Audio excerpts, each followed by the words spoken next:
کبھی کسی نے سوچا، کبھی کسی نے کوشش کی؟ 1 ہفتہ ہو گیا ہے، 1 ہفتہ! کتنے بے غیرت ہیں ہم، کتنے لاچار ہیں ہم، کتنے مجبور ہیں ہم. ہماری زندگی، مجھے ڈر ہے کہ کہیں میں مر نہ جاؤں، مجھے ڈر ہے کہ کہیں میں مر نہ جاؤں. زندگی پر عبارت ہے کرے جیے جانے سے. شاعر کہتا ہے کہ اگر میری ضمیر مر گئی تو میرا زندہ رہ کر کوئی فائدہ ہونے والا نہیں ہے. آج ہماری ضمیر مر چکی ہے، ہم زندہ لاش ہیں، ہم زندہ لاش ہیں. یاد رکھو اللہ نے کیا کہا، یا ایھا الذین آمنوا اتقوا اللہ، اے وہ لوگوں جو ایمان لائے ہو تقوی اختیار کرو. اگلی آیت میں کہا واعتصموا بحبل اللہ، اللہ کی رسی کو مضبوطی سے تھامو. مطلب یہ ہوتا ہے کہ لوگوں صرف نماز میں تقوی کی ضرورت نہیں ہے، صرف روزوں میں تقوی کی ضرورت نہیں ہے، حج اور زکات میں تقوی کی ضرورت نہیں ہے، معاملات کو سدھارنے میں بھی تقوی کی ضرورت ہے، اتحاد کے لیے تقوی کی ضرورت ہے، مل جل کر بیٹھنے کے لیے تقوی کی ضرورت ہے، ایک دوسرے کے ساتھ بیٹھنے کے لیے تقوی کی ضرورت ہے. لڑتے وقت تقوی ہونا چاہیے، جھگڑتے وقت تقوی ہونا چاہیے، اختلاف کو تقوی ہونا چاہیے. کبھی بھی کسی سے تمہارا مزاج نہ ملے تو وہ بھی تقوی کے بالکل پیرامڈ پر بالکل پرفیکٹ بیٹھنا چاہیے، نہیں تو تمہارا اختلاف تمہیں جہنم تک لے جا سکتا ہے. کیوں کہا اللہ تعالیٰ نے وَكُنْتُمْ عَلَىٰ شَفَا حُفْرَةٍ مِّنَ النَّارِ؟ یہی اختلاف تھا جس نے تمہیں جہنم کے دروازے پر کھڑا کیا تھا، یہی اختلاف تھا جس نے تمہیں اللہ رب العالمین کے غیظ و غضب کا مستحق بنایا تھا. عالم اسلام کا یہی حال ہے، ہمارے ملک ہندوستان کا یہی حال ہے، ہمارے شہر کلکتہ کا یہی حال ہے. ہم کسی سے ہاتھ ملانے کو تیار نہیں. یاد رکھو مسلمانوں، منفعت ایک ہے اس قوم کی، نقصان بھی ایک، حرم پاک بھی، اللہ بھی، قرآن بھی ایک. اللہ کے رسول صلی اللہ علیہ وسلم 2 نہیں تھے، اللہ رب العالمین کی ذات 2 نہیں ہے، قرآن مجید 2 نہیں ہے، اس قوم کا نفع و نقصان 2 نہیں ہے، سب کے سب ایک ہیں. حرم پاک بھی، اللہ بھی، قرآن بھی ایک. کچھ بڑی بات تھی ہوتے جو مسلمان بھی ایک. اللہ اکبر، کچھ بڑی بات تھی ہوتے جو مسلمان بھی ایک. یہ کوئی بڑی بات نہیں ہے کہ مسلمان ایک ہو جائیں، بڑی آسان چیز ہے. دلوں کو صاف کرو، دلوں سے کدورت نکالو، اختلاف کو ختم کرو، ایک دوسرے کے ساتھ مل بیٹھو، اسلام کے لیے کھڑے رہو. اگر تمہارے اندر یہ سکت نہ ہو، اگر تمہارے اندر یہ قوت نہ ہو، اگر تمہارے اندر یہ طاقت نہ ہو تو یاد رکھو کہیں بھی تمہیں زندگی میں کسی بھی مقام پر عزت حاصل ہونے والی نہیں ہے. ایک مومن کو دوسرے مسلمان کے لیے کیسے کھڑا ہونا چاہیے؟ نبی کریم صلی اللہ علیہ وسلم ایک جنگ سے واپس آ رہے ہیں. منافقین کا سردار عبداللہ ابن ابی ابن سلول کہتا ہے لئن رجعنا الى المدینہ لیخرجن العز منها الاذل. اگر ہم مدینہ واپس جائیں تو جو عزت دار لوگ ہیں، یعنی مدینے کے مول نواسی، وہ مدینے سے ذلیل لوگوں کو، یعنی مکے سے آئے ہوئے مہاجرین کو نکال دیں گے. سب خاموش، کسی نے کچھ نہیں کہا. سفر طے کر رہے ہیں، آگے بڑھ رہے ہیں. جیسے ہی مدینے کے گیٹ پر کھڑے ہوئے، مدینے کے گیٹ پر پہنچے، فوراً اسی کا بیٹا صحابی رسول عبداللہ تلوار لے کر گیٹ پر کھڑے ہو گئے. اپنے باپ سے کہا مدینہ عزت داروں کے لیے ہے، تجھ جیسے ذلیلوں کے لیے نہیں ہے، تجھے مدینے میں داخلے کی کوئی اجازت نہیں ہے. وَلِلَّهِ الْعِزَّةُ وَلِرَسُولِهِ وَلِلْمُؤْمِنِينَ. مومن کے اندر تو یہ صفت ہونی چاہیے کہ اگر اسلام کو نقصان پہنچتا ہے تو باپ کی مخالفت کرے، لیکن مسلمانوں کی حفاظت کے لیے کھڑا رہے. ہم اپنے مفاد کی حفاظت کے لیے، ہم اپنے بینرز کی حفاظت کے لیے، ہم اپنے ذاتی فائدوں کی حفاظت کے لیے اسلام کو کب تک قربان کریں گے؟ کب تک اسلام کو نقصان پہنچائیں گے؟ یاد رکھنا چاہیے اگر ہم اسی طرح سے لڑتے رہے، اگر ہم اسی طرح سے جھگڑتے رہے، اور یہ فتنے کی بات ہو رہی ہے، انہی فتنوں سے بچنے کے لیے میں نے کہا اتحاد کی ضرورت ہے. فتنوں میں ایک بڑا فتنہ جو ہے وہ عہدہ ہے، ذمہ داری ہے. نبی کریم صلی اللہ علیہ وسلم نے فرمایا الا کلکم راع وَكُلُّكُمْ مَسْئُولٌ عَنْ رَعِيَّتِهِ فَالْإِمَامُ رَاعٍ عَلَى النَّاسِ وَهُوَ مَسْئُولٌ عَنْ رَعِيَّتِهِ۔ یاد رکھو میرے امتیو، نبی صلی اللہ علیہ وسلم نے فرمایا، یاد رکھو، الا خبردار، کلکم راعٍ، تم میں سے ہر انسان ذمہ دار ہے، تم میں سے ہر انسان ذمہ دار ہے، وَكُلُّكُمْ مَسْئُولٌ عَنْ رَعِيَّتِهِ، تم میں سے ہر کسی سے اس کی ذمہ داری کے بارے میں پوچھا جائے گا، ہر کسی سے اس کی ذمہ داری کے بارے میں پوچھا جائے گا۔ فَالْإِمَامُ رَاعٍ عَلَى النَّاسِ، امام جو ہے وہ لوگوں کا ذمہ دار ہے، وَهُوَ مَسْئُولٌ عَنْ رَعِيَّتِهِ، اور اس کو لوگوں کے بارے میں پوچھا جائے گا۔ امام لوگوں کا ذمہ دار کیسے ہوا؟ امام سے لوگوں کے بارے میں کیا پوچھا جائے گا؟ امام سے لوگوں کے بارے میں 3 سوالات ہوں گے قیامت کے دن۔ کتنے سوالات ہوں گے؟ 3 سوالات ہوں گے۔ نمبر 1، امام نے لوگوں کو کتاب اللہ، سنت رسول اللہ کی روشنی میں دین بتایا کہ نہیں بتایا؟ نمبر 2، لوگوں کے درمیان عدل و انصاف کی کہ نہیں کی؟ اور نمبر 3، لوگوں کے درمیان آپسی اتحاد اور بھائی چارے کو بڑھانے کے لیے کیا کیا؟ آج حال یہ ہے، مساجد کے امام ہی لوگوں کو لڑا رہے ہیں، مساجد کے امام ہی لوگوں کو ایک دوسرے کے خلاف بھڑکا رہے ہیں، مساجد کے امام ہی ایک دوسرے کے خلاف لوگوں کو نہ جانے اکساوا کیوں دیتے رہتے ہیں۔ یاد رکھنا، یاد رکھنا، دنیا کا کوئی بھی امام کسی بھی مسجد کے ممبر سے کھڑا ہو کر کے اگر لڑنے لڑانے کی بات کرے تو امام کہلانے کا حقدار نہیں، لڑنے لڑانے کی بات کرے امام کہلانے کا حقدار نہیں۔ میں اس بات کو مانتا ہوں، میں اس بات کو تسلیم کرتا ہوں، ہمارے دین کو سمجھنے کا طریقہ الگ ہے، ہو سکتا ہے آپ کے دین کو سمجھنے کا طریقہ الگ ہو۔ ہم کیا کرتے ہیں، ہم نے جو دین سمجھا اللہ کے فرمان کے مطابق، رسول کے فرمان کے مطابق، ہم نے اسے دنیا کو بتا دیا۔ اب دنیا کی ذمہ داری ہے اس پر عمل کرے، ہم کسی کو بھڑکاتے نہیں ہیں۔ آپ کی بھی ذمہ داری ہے، آپ اگر قرآن مجید کو پڑھیں، آپ حدیث رسول کو پڑھیں، اور جو باتیں آپ کو سمجھ میں آئے انصاف کے ساتھ کتاب اللہ اور سنت رسول اللہ کی روشنی میں دنیا کو بتا دیں۔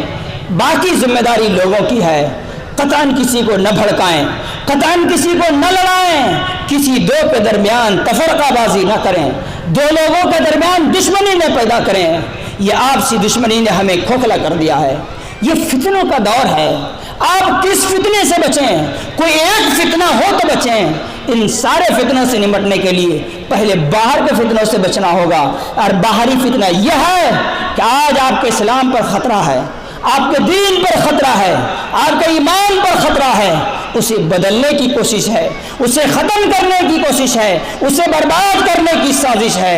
ایک ہو جائیے، اکٹھا ہو جائیے، متحد ہو جائیے، قرآن کی حفاظت کیجیے، قرآن کا عام کیجیے۔ اور میں اپنے بھائیوں سے کہتا ہوں، یہ تو ہو گئی علماء کی ذمہ داری، میں اپنے عوام سے کہتا ہوں، اللہ نے کیا کہا؟ ففروا الی اللہ، اے مسلمانوں پلٹ آؤ اللہ کی طرف، پلٹ آؤ رسول اللہ کی طرف، پلٹ آؤ دین کی طرف، پلٹ آؤ اسلام کی طرف۔